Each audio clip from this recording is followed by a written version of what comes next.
안녕하십니까. 현주학교 학생 여러분. 기말고사 시험은 잘 봤죠? 기말고사 점수가 이제 조금 있으면 나오게 됩니다. 그 점수 여러분들 거예요. 제게 아니고 여러분들이 한 만큼 다 나왔을 거라 생각이 들어요. 마지막으로 1학기에 올리는 동영상 내용은 이겁니다. 교과서 162쪽에 보면 날씨는 생활을 변화시켜 라고 하는 그 부분인데, 여러분들이 이 동영상을 보고요, 동영상에 관한 내용을 학습지에 정리를 하고 난 뒤에 주말에는 여러분들이 할 일이 뭐냐면 바로 UCC를 만드는 겁니다. 이 UCC를 만들어 가지고 발표하면 끝입니다. 그게 끝이에요. 이게 모두 다 끝인데, 지금 이걸 굳이 그냥 영화 보면서 놀 수 있는데도 불구하고 이걸 하는 이유가 굉장히 선생님은 의미가 있다고 생각이 들어요. 뭐 여러분들한테 첫 번째 의미, 그래요. 수행평가에 들어갑니다. 네, 수행평가에 2학기 수행평가에 이 내용을 무조건 집어넣을 겁니다. 여러분들이 얼마나 열심히 했느냐를 가지고 선생님이 객관적으로 채점표를 통해서 여러분들한테 채점에 들어갈 거고요. 다음으로 두 번째 이유, 선생님이 가장 중요하게 생각하는 두 번째 이유가 있습니다. 그 두 번째 이유가 뭐냐면, 만약에 어떤 기상재해 같은 우리한테 큰일이 발생했을 때 과연 우리들한테 어떤 그 재난을 대처하는 매뉴얼들이 여러분 마음속에 있냐 하는 겁니다. 그냥 표면적으로는 그냥 이렇게 대처하면 됩니다. 봉수가 일어나면 옥상에 올라가 지진 일어가면 이게 책상 아래로 내려갑니다. 이런 식으로 다 얘기는 할 수가 있습니다만, 중요한 게 뭐냐면 막상 그거를 닥쳤을 때 과연 우리가 해낼 수 있냐 이겁니다. 우리가 작년에 세월호를 겪고 그 다음에 올해 메르스를 겪으면서 선생님이 내린 결론은, 이것은 단순하게 어떤 위에 사람들, 정부, 이렇게 어른들의 문제다, 그렇게라고 얘기하기보다는 선생님뿐만 아니라 여러분들이 한테도 과연 재난을 대처하는 이런 준비를 우리가 직접적으로 같이 연습을 해보지 못하지만 이 동영상을 UCC를 만들므로써 조금 그것에 대해서 고려해볼 수 있는 그러한 기회가 생겼으면 하는 게 이 동영상을 만들면서 여러분한테 가장 크게 바라는 선생님의 마음이라고 생각을 합니다. 아시겠죠? 기상현상이 우리 생활에 미치는 영향을 세 가지 이상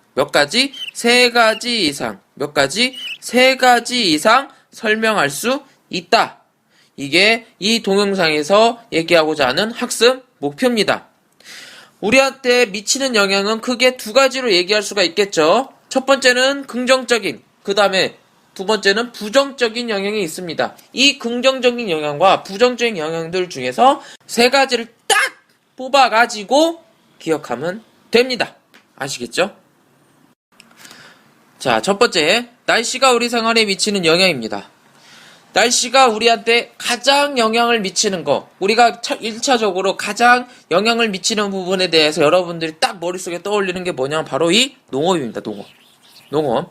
이 농업은 우리나라가 역사적으로도 굉장히 이 날씨에 대해서 고려를 하고 있었음을 아는 유물들이, 혹은 유적들이 굉장히 많습니다.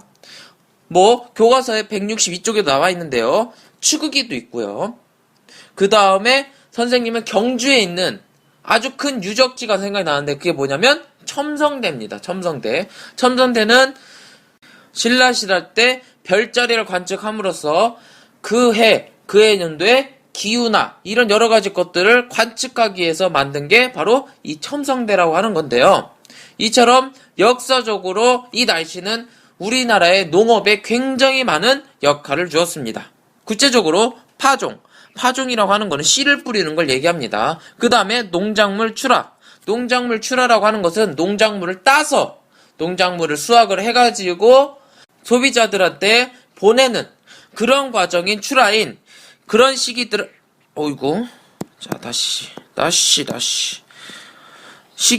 결정하는데 사용하게 된다 이겁니다. 그 다음에 두 번째, 공업입니다. 공업은 크게 두 가지가 있죠. 첫 번째는 냉난방기구의 생산량. 우리가 추울 때 혹은 더울 때 필요한 에어컨이나 히터들을 만드는데, 혹은 우리가 물건을 나르는데 우리가 비행기를 통해서 나르기도 하고 배를 통해서 나르기도 하죠. 이렇게 물건을 나르게 할 때 이때 운항 등 그런 것들을 고려를 하는데 날씨가 영향을 미친다 이겁니다. 자, 다음으로 우리가 날씨를 고려해서 알 수 있는 게 바로 스포츠 경기가 있는데요. 지금은 여름이잖아요. 여름에는 우리가 계곡이나 혹은 호수에서 굉장히 많은 스포츠를 즐기고 있습니다. 뭐 예를 들어서 이런 게 있죠. 플라잉 피쉬, 아니면 땅콩, 아니면 바나나 보트 이런 것들이 있는데 굉장히 재밌죠. 여러분은 체험해본 사람 알겠지만 굉장히 재밌습니다. 완전 꿀잼이에요. 완전 재밌어요. 그리고 겨울엔 또 뭐가 있어요? 그렇죠. 스키, 보드, 뭐 이런 것들이 있잖아요. 완전 보드 선생님 끝내줍니다. 완전 잘 타요. 이런 보드를 즐기거나 아니면은 땅콩보트 이런 것들을 즐기는데 무엇을 고려해야 된다? 그렇죠. 날씨를 고려하게 됩니다. 그 다음에 또 뭐가 있어요? 날씨를 우리가 TV에서 얘기해준 기상캐스터 아니면 또 날씨를 이용해서 하는 날씨 여기 써있네요. 날씨 마케팅 그 다음에 날씨 뭐 보험 등 굉장히 많은 직업들이 등장을 해서 이런 것들 날씨에 대해서 긍정적으로 활용할 수 있는 굉장히 다양한 예들이 있다 이겁니다. 그런데 그것뿐만이 아니라 날씨에 대해서 안 좋은 예들도 날씨가 우리한테 미치는 안 좋은 영향들도 있다 이거예요. 그게 뭐야? 여기 써있죠. 홍수, 가뭄. 지금 여러분 그거 아세요? 우리나라 지금 가뭄 때문에 지금 농사를 짓고 있는 농민분들이 굉장히 힘들어하고 있는 실정입니다. 왜? 비가 안 와서요. 심지어 비가 안 와가지고요.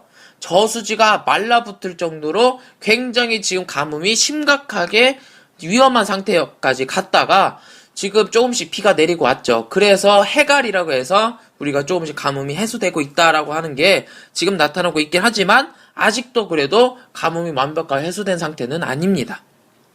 이처럼 날씨는 우리가 긍정적으로 이용을 할 수도 있고 그 다음에 부정적으로 이용이 될 수도 있다. 뭐 부정적 이용이 된다라고 얘기하기는 좀 그렇고 부정적으로 우리한테 영향을 미칠 수가 있다. 이렇게 얘기할 수 있습니다. 교과서 163쪽입니다. 교과서 163쪽의 위에 해부기가 있어요. 이 해부기에 지금 농업, 공업, 그리고 야외활동 세 가지가 나와 있죠. 농업, 공업, 야외활동. 이 농업과 공업, 야외활동에 영향을 주는 예를 찾아서 정리해라. 이렇게 돼 있는데 지금 여러분들이 이것에 대해서 지금 일일이 다 찾아야 되는 게 맞습니다만 선생님이 동영상에 답을 이렇게 적어놨죠. 농업에는 비나 눈, 태풍 등으로 농사에 피해 있지 않도록 미리 대비한다. 그 다음에 두 번째, 공업은 더운 여름이 예상되면 에어컨을, 그 다음에 추운 겨울에는 난방 제품을 많이 생산한다. 그 다음에 겨울에는 날씨 정보를 이용하여 스포츠 행사와 레포츠 행사 일정을 조절한다. 이렇게 이야기를 하는데 여러분 교과서 163쪽에 지금 이 내용을 정리해가지고 가져오는 게 숙제입니다. 알겠죠? 지금 정리 시작하세요.